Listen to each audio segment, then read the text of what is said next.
Like the story we just saw, the events from 20 years ago prompted Dave Lemieux to ask what he can do to promote peace. Today, he brings a new message to schools through the teachings of Dr. Martin Luther King Jr. The multifaceted musical performance At the Table with Dr. King explores his life of challenges and victories and how answering the call for a deeper life purpose can serve our community and promote peace. Arts District reporter Tamara Banks brings us this story.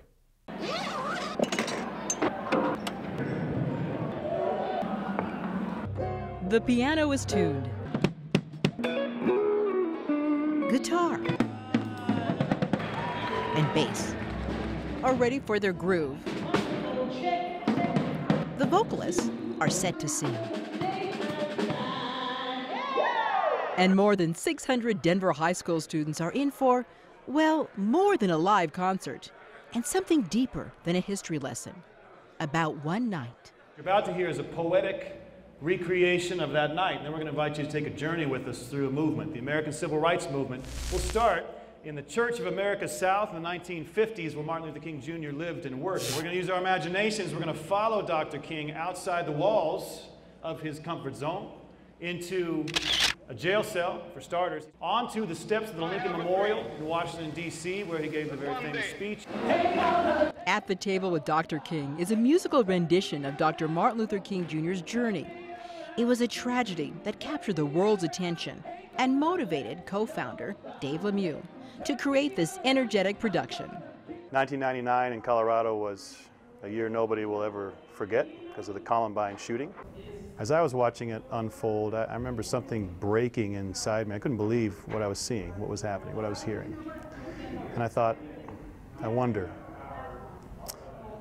is there any kind of messaging that's allowable in schools that may have made an impact on those two boys that showed up at their school with guns and took the lives of all their fellow classmates and then themselves? That message may be Dr. King's teachings, that we all have a place in this world, a calling, and we need to use that calling to help make the world a better place. He was called into action by a voice that he recognized in his kitchen. I think that can happen to any one of us, and that's what we try to educate students, the things that they see in their history books that concern Dr. King and his work. You can trace a lot of that work back to a night in his kitchen when he was told, stand up for righteousness, stand up for justice, stand up for truth. All of those things take work. And he decided to answer that specific call. There are fountains flowing with cool water where men with dark skin cannot go to quench their thirst. Martin, are you listening? Then stand up for truth. Stand up for justice. Stand up for righteousness.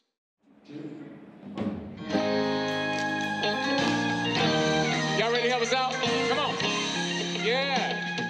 What's going on? How we doing? Now we're going to take a journey. We want you to come with us. This is not an assembly where you just... Each performance is unique and relevant to what's happening in the world today. Sometimes that can be kind of popular news or headlines. Other times it's really getting to the crux of maybe something that the principal's trying to accomplish or faculty's trying to accomplish with the students and getting them to understand that everybody has their own unique gift, and when you pair that with community, magic happens. Dr. King, he was more than just a man with a dream, huh? All right. He was a man who pursued his dream, and he did that with great honor and integrity. Growing up in Atlanta, Georgia, he knew all too well the horrors of segregation. Dr. King led the Montgomery bus boycott in 1955 and helped found the Southern Christian Leadership Conference. But it was the speech in 1963 in the nation's capital that changed the tide of history. It wasn't the speech he'd planned to give, but his friend singer Mahalia Jackson encouraged him to answer a call. She called to him, Martin, tell them about your dream. Can you imagine over 200,000 people out there that day, and it was quite noisy. She said it again a little bit more persistently.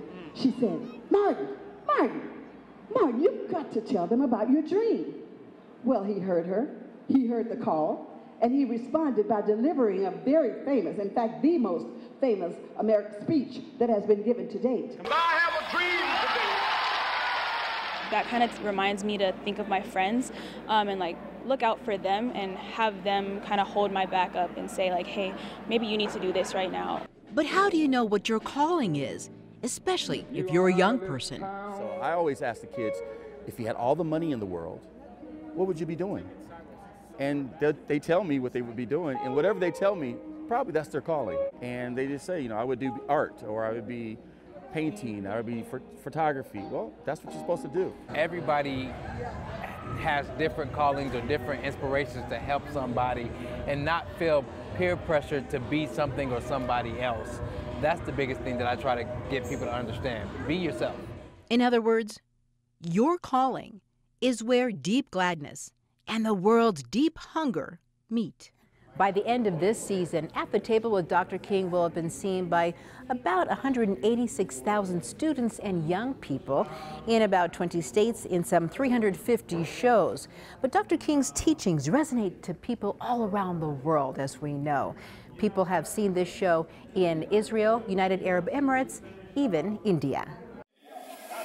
Let freedom ring. Seeing Israeli Jews and Israeli Arabs in the same little room experiencing this show together, I'll never forget. It's a reminder that we have some innate challenges of being human. We have to be willing at all times to cross lines and to get outside of our own cultural experience and get outside of our skin, even jump into the skin of somebody else to have compassion, gain an understanding of who this person is. A message that hits home for these high school students. Still to this day, I feel like there is a lot of, racism, and although it's hidden in some aspects, I feel like, it's important to bring up these conversations just for people to understand that, how we could deal with them and how to kind of get rid of the discrimination not only happening or what happened before, but is happening now. Planning and reaching out to schools happens all year round. There's just two of us, and everybody else is a contract musician, though some of them have been around for, 10 years, even longer. So they've been, friends and family. They've been wonderful to us, but there are just two of us who are staff. The world community could be seen as an ensemble. It's a great sound when people learn how to listen to each other and find and follow their calling.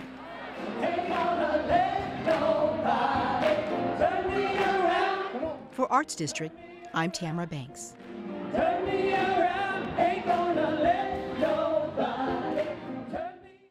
What a powerful message for youth or for anyone to answer the unique call upon their life. Absolutely. At the Table with Dr. King is performed annually with support from Denver's Mizell Museum.